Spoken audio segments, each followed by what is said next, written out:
Welcome back to Bloomers in the Garden. Julio, we lack our normal enthusiasm when we're talking about fruit trees, because That's right.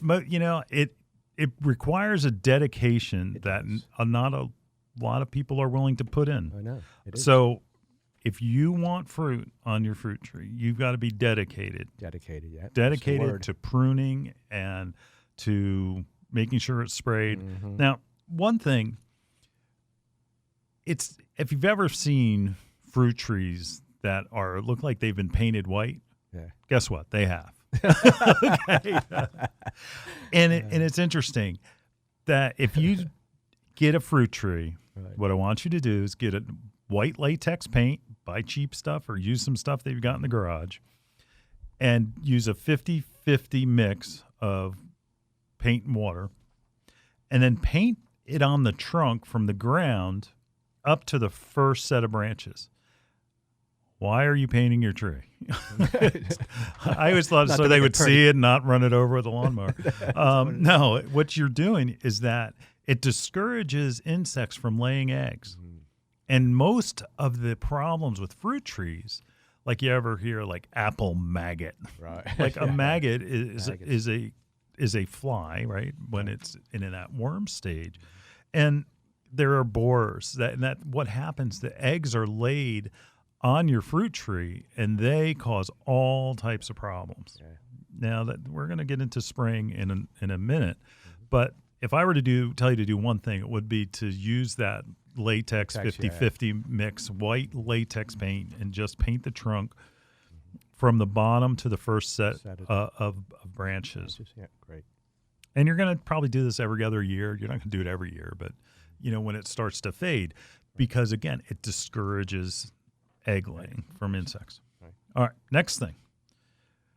You're going to get your tree and you need to prune it. That's right. Vigorous pruning will help your tree to produce fruit.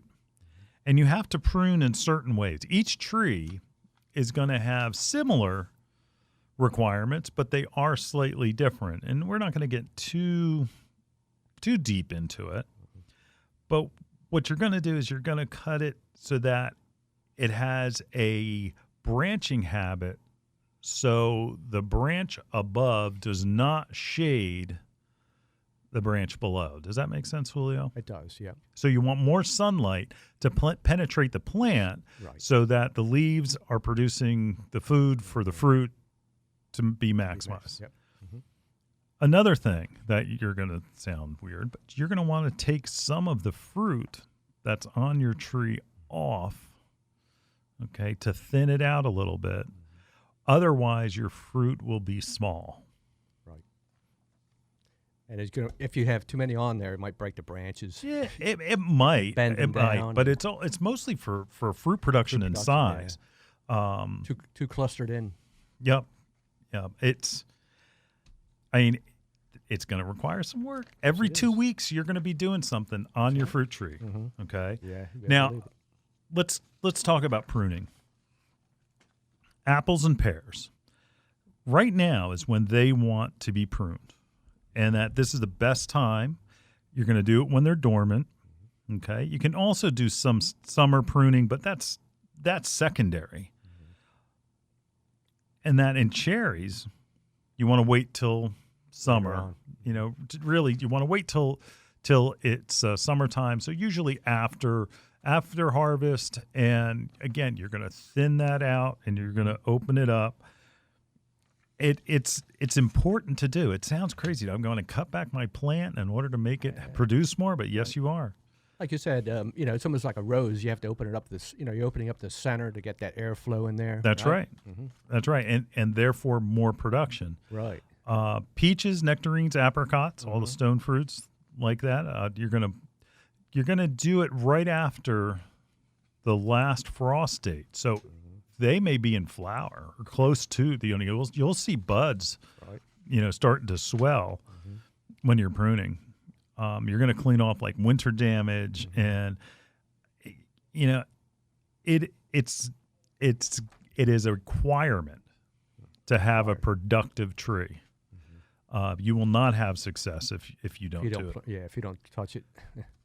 you know, if you had to ask me what would be my choice, it would be a peach tree. Peach tree. Not because I like peaches, well, I do, Uh-huh. but you don't have the issues with pollination. Right, you don't. You don't have the issues with pruning as much. Whereas it is critical, but it's not. You know, I don't have to do it like every 2 weeks. I don't have to do it. It just is as a good starter plant. It is a good starter. So apricots are a little harder, right. but that's why peaches, and you can try some of those oddball peaches, whereas those donut peaches and things, but it requires spraying.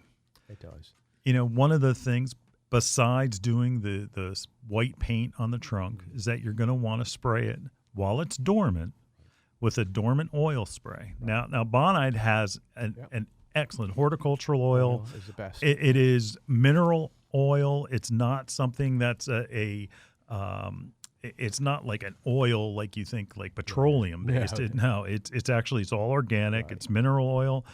And the way that it works is it's mechanical. It doesn't poison the insect, but it smothers it. Suffocates it. Yep.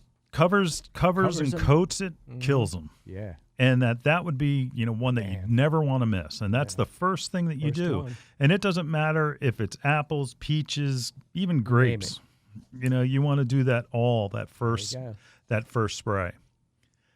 Then after that, I mean, you start looking, it's like you've got to do right before it blooms, you got to do after it blooms. And that we're not going to get into that today. Right. But again, you got to be dedicated. Yeah. Are you willing to put the time in to get good fruit? Right. Or like Julio said, just grow it as an ornamental. Yeah. That's okay too. Yeah, that's what you can do. That's okay too. You get frustrated like me sometimes. Well, I mean, it's okay. I mean, the only problem comes is when, a family members, they always have spotted peaches, or you have, always it's like, that somebody gives you a hard time about it. Right. And that's the one thing is it can be fun because it is a hobby, but it's different than just throwing a few tomatoes in the ground and letting them grow. Right. Yeah, it's not like that. It requires a dedication of every 2 weeks you're going to be doing something. Right. Timing is important. Yep.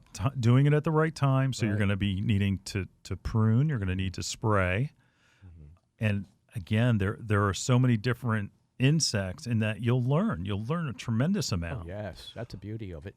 Pollinators, in some of the information that you hear from orchards, the pollinators, that's why you see bee boxes and hives that's right. that are delivered during the time when the fruit trees are in bloom so that they pollinate. The natural pollinators aren't really happening, so it kind of makes sure that they do. Right.